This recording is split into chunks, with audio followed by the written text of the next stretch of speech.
अपराध तो इतना बढ़ गया है कि अपराधी विजय और सम्राट हो चुके हैं। क्रिमिनल डिसऑर्डर हो चुका है लॉ एंड ऑर्डर का। और चिराग पासवान जी ये उठा रहे हैं, मुद्दा उठा रहे हैं, वो भी तो सरकार का ही अंग है। और आप तो केंद्र मंत्री इतने ताकतवर हैं, आपके तो 5-5 MP हैं, तब आपने आपको इतना कमजोर क्यों समझ रहे हैं?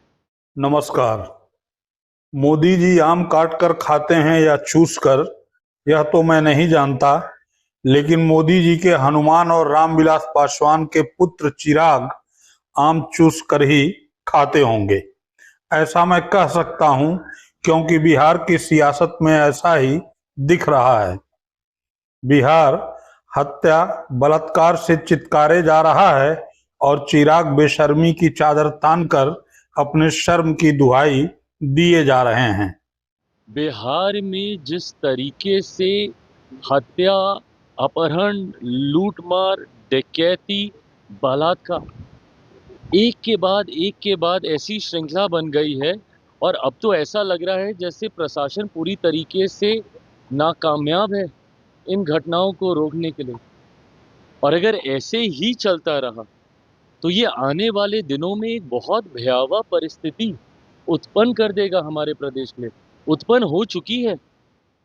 अरे भाई, नीतीश सरकार को लेकर इतने शर्मिंदा हैं तो मंत्रिमंडल से इस्तीफा दे दीजिए। लेकिन चिराग ऐसा नहीं करेंगे। दिल्ली में रहेंगे तो खुद को मोदी का हनुमान बताएंगे और बिहार आएंगे तो मोदी के ही मित्र नीतीश कुमार के शासन को लंका सरीखा बताकर घड़ियाली आंसू बहाएंगे। जिन परिवारों ने अपनों को खोया उनका हालात पूछिए, जिन बच्चियों के साथ इस तरीके से दुष्कर्म हो रहा है उनके हालात पूछिए। जिम्मेदारी तो प्रशासन की ही है ना इसको नियंत्रित करने की।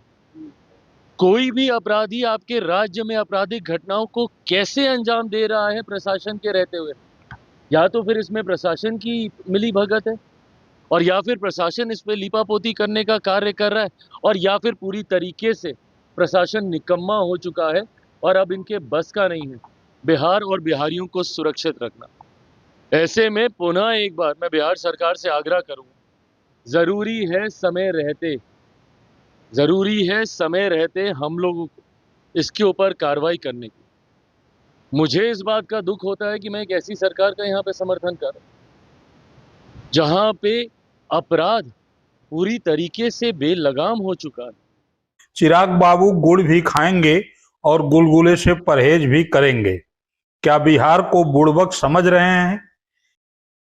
किसे नहीं मालूम है कि ये जो नीतीश जी की सरकार है आपके राम मोदी जी की कृपा पर है।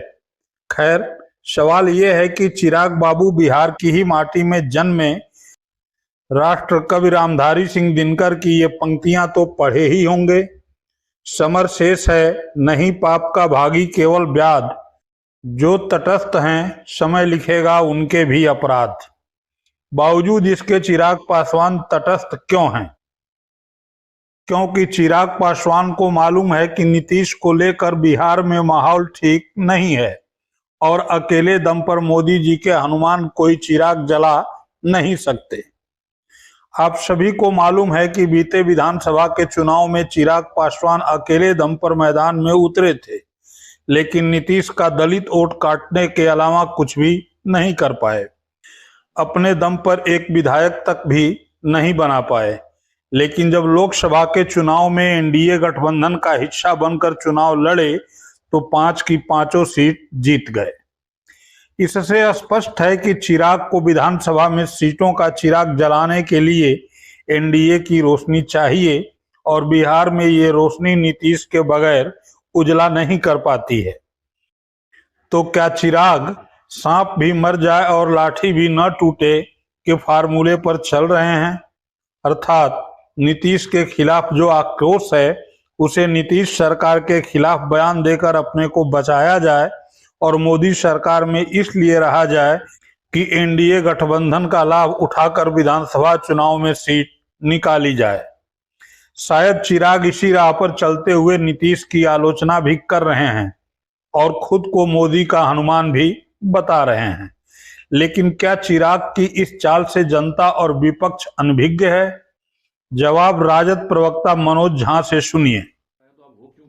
देखिए, मेरा तो सीधे तौर पे कहना है, अगर मोदी जी के ही शब्दों को मैं दोहरा दूं तो आपदा में अवसर उनका बड़ा फेवरेट डायलॉग है, लेकिन हम कतई नहीं मानते। ये मैं डबल स्पीक का उदाहरण मानता हूँ, डबल स्पीक, और उसके मास्टर प्रूव हो रहे हैं।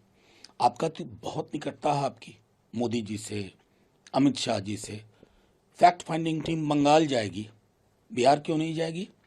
मांगिए ना, मैं तो ये भी नहीं कह रहा हूँ इस्तीफा दे दीजिए, फैक्ट फाइंडिंग टीम मांगिए। क्योंकि जब मैं अभी आपसे बात कर रहा हूँ, शायद बिहार में कहीं गोली चली हो, किसी की मौत हो गई हो, कौन जिम्मेवार है? आप कहते हैं प्रशासन, प्रशासन क्या होता है भाई? शासन में कौन है? प्रशासन कह के ढकने की कोशिश मत करिए, खुल के मांग कीजिए। फैक्ट फाइंडिंग टीम इन बिहार मांग सकिएगा?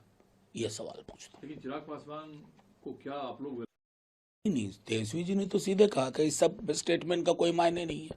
आप मीडिया के सामने कंजम्पशन के लिए बोल रहे हैं। आप मामूली आदमी नहीं है ना, आप केंद्रीय मंत्रिमंडल में हैं, केंद्रीय मंत्रिमंडल में। और मैं तो यहाँ तक कहूँगा कि रामविलास जी के साथ अरसा काम किया, उनको जानता हूँ। अगर उस धारा का नैसर्गिक चरित्र आपके अंदर हो तो आपको एक फोन उठा के कहना चाहिए फैक्ट फाइंडिंग टीम, उतना मांगिए। फिर देखते हैं कि ये सिर्फ उपभोग के लिए नहीं था, मीडिया के लिए। नीतीश बाबू की पार्टी जदयू भी चिराग की चाल को समझ रही है। दुखी व्यक्ति और आधा मन से काम करने वाला व्यक्ति बड़ा काम नहीं कर पाता है। नेशनल क्राइम ब्यूरो जो आदरणीय अमित शाह जी का विभाग है, उसके आंकड़े 2022 तक के सार्वजनिक हुए हैं, जिसके बाद लोकसभा का चुनाव हुआ। तो नीतीश कुमार जी के कानून के राज का जयकारा का नारा भी लगता रहा। अति सर्वत्र वर्जयते, अति नहीं करना चाहिए। और नीतीश कुमार जी के यूएसपी पर सबको भरोसा है। चिंता का विषय यह है कि आदरणीय प्रधानमंत्री जी का संबोधन होता है, आदरणीय प्रधानमंत्री जी इस बात की चर्चा करते हैं कि जंगल राज के युवराज को नहीं आने देना है, और ऐसी स्थिति में खुद मंचासीन रहते हैं। वहाँ भी आवाज निकलनी चाहिए। कैबिनेट की बैठक में मुलाकात होती होगी, वहाँ भी अपनी बातों को रखना चाहिए। इन सब प्लेटफॉर्म को दरकिनार करके मीडिया प्लेटफॉर्म को बनाना, ये उनका विषय हो सकता है। 2005 के पहले क्या स्थिति थी उसका जायजा है चिराग के पास।